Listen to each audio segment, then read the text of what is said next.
భరత జాతి కీర్తి పతాక నీకు సలాం. వైజ్ఞానిక విశ్వ విజేత సరళ సాత్విక శాస్త్రవేత్త నిత్య జ్వలిత స్ఫూర్తి ప్రదాత యువ భారత నవ నిర్మాత స్వార్థమెరుగని మార్గదర్శి అబ్దుల్ కలాం.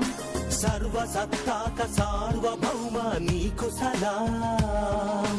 వందే మాతరం వందే మాతరం వందే మాతరం వందే